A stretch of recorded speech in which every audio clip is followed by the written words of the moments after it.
Саламатсыздар студенттер, бүгін көтеретін тақырыбымыз максималды ток қорғанысы мен желілердің қорғау және қорғаныс сұлбалары. Максималды ток қорғанысы. Максималды ток қорғанысының принципиалды сұлбасы. Бұл сұлбада біз мына аймақты электрлі тасымалдаушы желі ретінде алайық. Бұл жердегі мынау ажыратқышымыз, мынау ток трансформаторымыз, мынау жерлестірулер. Ал оң жақтағы бүкіл бөлігі бұл максималды токтық қорғаныс. Бұл қалай жұмыс жасайды? Желі бойында қандай да бір аймақта қысқа тұйықталу болған кезде трансформатор тоққа, яғни ток трансформаторына сигнал келеді. Ток трансформаторы КА релесін іске қосады, өз контактыларын іске қосқан кейін ток барып уақыт релесін іске қосады, яғни катыны іске қосады, қандай да бір уақыттан кейін. Одан кейін каты контактыларын релесі өз контактыларын іске қосқан кейін аралық релеге сигнал келеді, аралық реле өз контактыларын іске қосып сигналдық релеге барады. Сигналдық реледе өзінің контактыларын іске қосады да сигналды иятқа береді. Ият дегеніміз магниттік қосқыш. Бұл ажыратқышты өшіріп қосу үшін арналған қосқыш магниттік. Максималды ток қорғанысының принципиалды сұлбасы.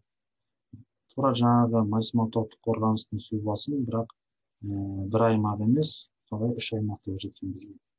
Мынау жаңағы ажыратқышымыз, мынау ток трансформаторымыз. Ал бағана барлық релелерді қосып, барлығын бірге максималды токтық қорғаныс атайды, орысша МТЗ. Максималды токтық қорғанысының уақытқа төзімділік принциптері. Максималды токтық қорғаныстың уақытқа төзімділігі оның селективтілігін анықтау үшін қажет. Максималды токтық қорғаныс уақытқа төзімділік принципі төмендегідей. Т тең 0 секунд қорғанысты негізгі қуат көзінен анықталған минималды уақытқа төзімділігі деп қабылданады. Қуат көзіне жақындатылған кезінде селективтілік сатысы таутыға көтеріледі. Максималды токтық қорғаныс уақытқа төзімділігі төменгі әдістермен есептейді. Яғни Т3 тең 0-ге, Т2 тең Т3 қосылған тау Т, Т1 тең Т2 қосылған тау Т. Бұл формула арқылы біз қуат көзіне жақын аймақта жақындаған сайын реленің уақыт ұстанымда жоғары екенін көруге болады. Максималды токтық қорғаныстың тұрақты оперативтік ток көзінің жұмыс істеу принципі.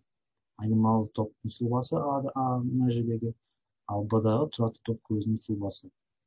Айнымалы токты жаңа көрсеткен, енді тұрақты ток кезіндегі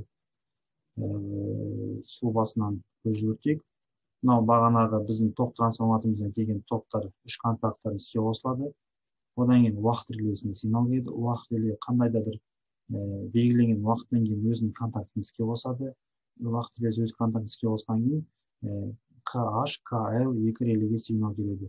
KH дегеніміз бұл сигналдық реле, KL дегеніміз бұл аралық реле. Аралық релеге сигнал келген кезде аралық реле өзінің контактілерін қосады. Одан кейін контакт қосқан кейін ол иятқа сигнал беріп, ияттың сигналы арқылы ажыратқыш өшіріп, желі немесе трансформатор өзінің апаттан аман алып қалады. Максималды ток қорғанысының ток өндірудегі есебі. Қосалтқыштардың қосылуы және өздігінен қосылуы кезінде токтың ұлғайын есепке алу керек. Бұл дегеніміз іске қосылу тоғы КЗ бөлінген КВ көбейтілген токтың максимум жұмыс істеу тоғынан үлкен болу керек. Төртінші, трансформатор тока, яғни ток трансформаторымен реленің кінәраты болатын естен шығармау керек. Осылайша ток өндірудегі қорғаныстың нақты анықтамасы төмендегідей жазылып көрсетіледі. Яғни ИСЗ жұмыс іске қосылу токтың тоғы, реленің тоғы үлкен болу керек. КМ көбейтілген КСЗ бөлінген КВ көбейтілген токтың желінің максималды жұмыстық тоғынан. Максималды токтық қорғаныстың токпен байланысты уақыт шектеуіндегі сипаттамасы. Максималды токтық қорғаныстың уақыт шектеуіндегі екі түрі бар. Токтың қатыссыз сипаттамасы, токтун катысы сипаттамасы. Алгачкы түрдө убакыт шектөөнүн эсеби ар бир саты сайын тау Т сейшилдиги артады. Сааттын улгаюунун төмөнүндө көрсөтүлгендей аныкталады. Реленин иске косулуу кезинде РЗнын акаулуктарынан барып немесе жоктугуна текшерип эскерүү кажет.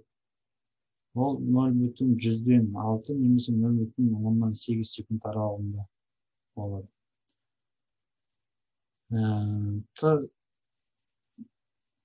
Т сөнөдө, Q сөндүрүлген убакытты аныктоо.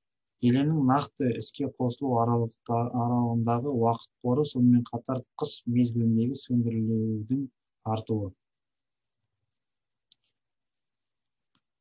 Корутундуда биз тау 0,4 бөлөбүз 0,6 секундка теңестирилет. Максималдык токтук корганыстын ток менен байланыштуу убакыт шектөөнүн сипаттамасы. Тау үлкен мәнге ээ болууна байланыштуу мындай корутунд жасоого болот. Максималдык токтук корганыстын басты радиалды жүйөсүндө үлкен аймакка убакыт шектөөнүн камтуу мүмкүн. Кыска түйүкталуунун дәл осындай аймакка келеңсиз жагдайга учуртпоо үчүн, сондуктан осындай жагдайда токтун убакыт шектөөүндөгү сипаттаманы колданууду сунат. Мына жерде көрсөтүлгөн генератордон жакын болгон сайын, алыстаган сайын алардын да убакыт саны улгайып жатыр. Максималдык токтук корганыстын байланыштуу убакыт шектөөнүн сипаттамасы. Мындай жагдайда убакыт төзүмдүүлүгүн тандоо эркиндиги төмөндөгүдөй. АБ желисинин түйүкталган бөлүгүндөгү селективдик сатысы убакыт төзүмдүүлүгүнөн жогору туруу тийиз. БВ желидеги убакыт төзүмдүүлүгү кыска түйүкталуу аймагындагы жагдайга караганда селективдик сатысы төмөнүндө көрсөтүлгөндөй. Т убактынын инерциялык кателиги ол реленин индукциялык түрүнө сәйкестендирилген. Ток өндүрүүдүн сипаттамасы менен аракеттешет. Максималдык токтук корганыстын сезимталдыгын текшерүү үчүн корганыс сезимталдыгын билүү керек. Бул дегенибиз токтун минималдуу акаулуктарына накты каршы тура билетін корганыс. КЧ деп белгиленди, бул сезимталдык коэффициент деп аталады. Онун сезимталдык коэффициенти сипатталып, төмөндөгүдөй көрсөтүлгөн теңестикке көрсөтүлөт. Коэффициент чувствительности, ягни сезимталдык коэффициенти тең болот.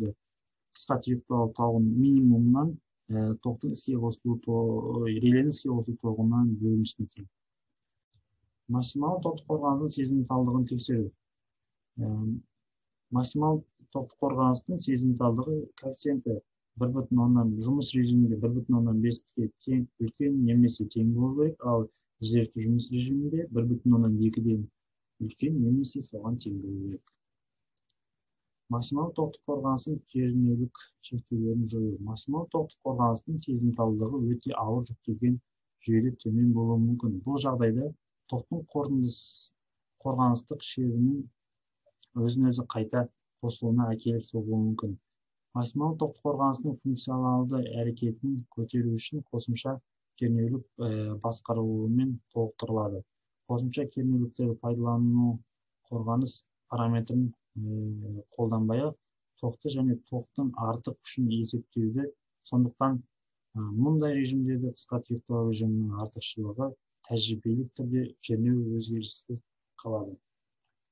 Турактуу ток оперативдүү ток көздөрүнүн максималдык токтук корганыстын кернөөлүк шектөөлөрүн жоюу.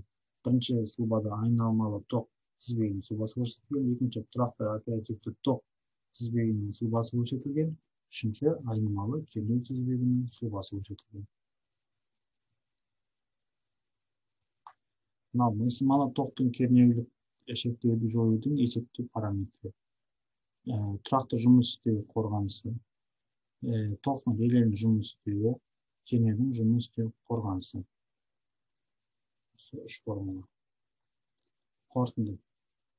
Максималдык токтун корганысы карапайымдылыгы менен, каапсыздыгы менен жана қымбат болуымен ерекшеленеді. Керісінше, қымбат болмауымен ерекшеленеді, кешіріңіздер. Қорғаныстың сенситивтілік әрекеті уақытқа төзімділігімен өндіруді қамтамасыз етеді. Мұндай қажеттілік қоректендіру орталығы жақын орналасқан жерде үлкен төзімділікке әкелсе, оны қолдануды біртіндеп токқа байланысты сипаттамасы бойынша өндіруді жоюға болады. Сезімталдық қорғанысты арттыру үшін оның әрекетінің кернеулік бұғау арқылы шектеуге болады. Максималды токтық қорғанысты дөңгелек және радиалды жүйеде екі және одан да көп қоректендіру негізінде пайдалануға болады. Тапсырмалар мен сұрақтар. Максималды токтың қорғанысы дегеніміз не? Максималды ток қорғанысының принципиалды сұлбасын сыз. Максималды ток қорғанысының жұмыс істеу принципі қалай? Максималды ток қорғанысының ток өндірудегі есебі. Осы берілген топ тапсырма мен сұрақтарға жауап жазып, сызатын сұлбаларын сызасыздар да маған платонусқа жүктеп жібересіздер. Назарда болғаныңызға рахмет. Қош, сау болыңыздар.